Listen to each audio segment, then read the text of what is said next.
الرحمن الرحيم الحمد لله رب العالمين صلى الله وسلم على سيدنا محمد لما هو سلاميين بهذا الصحافة شركة شرائد أنا أسوكي يري إلى صدح الرموت بان ربعنا وهل هدي إلهي إدمه مدكوا بعد وحي تهي إن تاجر بوحدة أموتشنه حكومة الدولة بوتلان شروينها أي كل واقضي هدي إلهي إدمه 15 مارش oo ay uga tashanayso aayaheeda mustaqbalkeeda siyaasadeed ayadoo wixii la wada lahaa oo dawladda federaalka ah iyo wixii laga sugayay intaba runtii ay gabeen waad ogtiin dalku inuu doorasho galayo ilaa iyo haddana xukuumadda ay hogaamiyaan khayra iyo ninka la yiraahdo farmaajo waxa u harsan hal sano ilaa iyo haddana doorashada dalka ka dhacaysa lama yaqaan waxay tahay si aad ogsoontihiin maandeedyada ay lahaayeen dawladda federaalka waxa kamid ah constitutionka oo la dhameystiro waxa kamid ahaa dalka securitykiisa oo la qabto dhammaan heer degmiye heer gobol waxa kamid ahaa in hal qof iyo hal cod dalka ay ka dhacdo saddexdiiba looma dhaqaaqin waxaad moodaa marka ummadu waxay lahayd iyo wixii laga dhul sugay runtii inaysan aadin barnaamijyo kale inay ku mashquulsan yihiin siday dawladaha xubnaha ka federaal u dumin lahaayeen siday ciidamo khaas oo ayagu cid ay reebaan u soo qabata ee u samaysan lahaayeen waxaad moodaa marka Puntland inay ka tashato aayaheeda heer federaal iyo heer Puntland labadaba dadkii dhistay iskugu yeertana aad ka siyaasi ahaan aad iyo aad baan u taageerinaa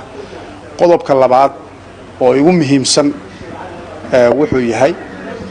ayaamahan baraha bulshada waxa haystay waa la socotaan in la yiraahdo Maareeye Maxamed Xayir Maareeye oo wasiirka warfaafinta ah oo runtii si jeejees ah oo marnaba la aqbali karin Puntland u soo farageliyay arintaas waxaad moodaa marka waxaan weydiin lahaa Maareeye wuxuu yiri Puntland constitution bay samaysatay waxaad moodaa xilligii Puntland constitutionka ay samaysatay Maareeye meel uu ku noolaa inuu xiriyo qaxootiga joogay iyo inuu dagaalka ehliga ku jiray anigu ma aqaan laakiin maanta dawladda uu dhex joogo iyo waxa uu ku faanayo iyo wasiirnimadiisa intaba waxa suurtageliyay dawladda Puntland baa suurtagelisay oo dawladda federaalka ahayd baadi doontay gobol fidisay markay aayaheeda ka tashatay constitutionka marka uu ku jeejeesayo waxyaalaha la yaab kale waxa weeye wuxuu yiri koodana in la farageliyo ma rabaan kaayagana inay nala farageliyaan baan rabaa marka halka inaan u saxaan rabaa constitutionka federaalka ma adiga ale walaale waa arinta aad iyo aad dadka Soomaaliyeed ula yaabisay waa waxyaalo in laga yaqsooday u baahan tahay way Puntland waxay ku dhaaratay madaxweynaheeda iyo xukuumadeeda iyo dhammaan baarlamaankeeda waxay ku dhaanteen dastuur constitution dhameystiran adiguna constitution qabiya baa ku dhaaratay lagu dawladda saasna lagu ixtiraamayo midda labaad wax meel maanta constituency ama deegaan uu ka soo galo Maareeye oo kursiga dadka ku matalayana malaha nin maanta intaan anigu ka aqaanay wuxuu ahaa xukuumad kasta waa ka tirsan yahay haduu waayana teeramka labaad ama rashafalka labaad buu sugaa dawlad walba intuu toojar gareeyo buu daba goosta hal sanadka ugu dambeeya sanadka ugu hor labada sano ugu horeeya haduu waayo sanadka ugu dambeeyo daba goosan jiray anigu waa aqaanaa Maareeye waa dadka siyaasadda ka dulaala way deegaan uu maanta leeyahay oo ka soo galo iyo cid uu maanta ku metelana kursiga maanta uu ku fadhiyana ma jiro ayaan darro marka waxa ah wixii ummaddu samaysatay oo constitution ah oo Puntland ay xaq u lahayd ilaa aaya Soomaaliyeed laga tashanayo oo qabiyo qoraalka dastuurka laga dhameystirayo Puntland waxay u madax banaan tahay dhammaan shaqooyinkeeda iyo constitutionkeeda iyo nidaamkeeda inay hirgeliso wadatan inuu maanta inta ku jeejeeso Puntland uu ku sheego constitutionkeeda wax qoys ama jees uu samaystay ayaan daran oo arkaa Soomaalidu waxay ku mahmaadniba waxa la yiri kanaaca waxay ka duushay markaasay markabkii waxay tiri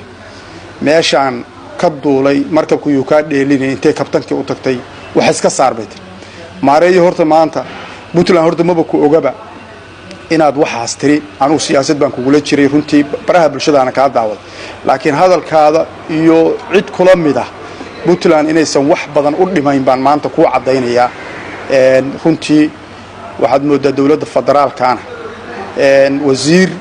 dastuur ku dhaartay oo warfaafin jooga oo meeshii dalka looga talinay jooga inuu intuu SNTV soo fariistay ama TV qaranka soo fariistay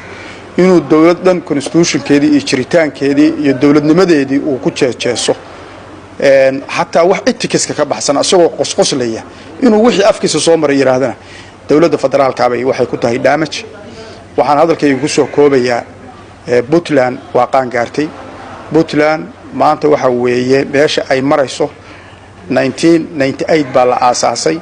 Soomaali bay isku baadi doontay. waxaan aad iyo aad ugu mahad celinayaa gudoomiye ku-xigeenka baarlamaanka mudane Mahad Cabdalle Cawad oo runtii shirar ka sheegay dawladda federaalka $200,000 oo dekada Boosaaso laga qaado in budgetkeedu ahaa oo cadayska iyo madaxtooyada intaas ay ku joogeen baydhabo xilligii Jawhar la yimid. marka Puntland maanta runtii dadku meeshay ka fiirinayaan male. Puntland waa majuur way qaan gaartay. wax alaaliye cidii maanta istiraahada Puntland wax u dhimana uma dhimi karaan. ilaahay baan wax u dhimi kara. way ka gudubtay Puntland xilli la caqaladeen kara runtii institutionay leedahay, ciidamo ku filan bay leedahay, siyaasad bay leedahay, hoggaan madaxnimo oo runtii lagu kalsoon yahay bay leedahay. marka waxaan dhihi lahaa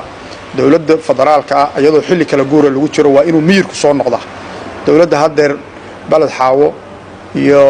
ciidamadii qaranka oo loo samaystay inay cadawga gudaha iyo midka banaanka dalka ka difaacaan. maanta ciidamadii waxa lagu weerarayaa waxa weeye dadka shacabka ahaa ama ciidamadii qaranka oo Jubbaland.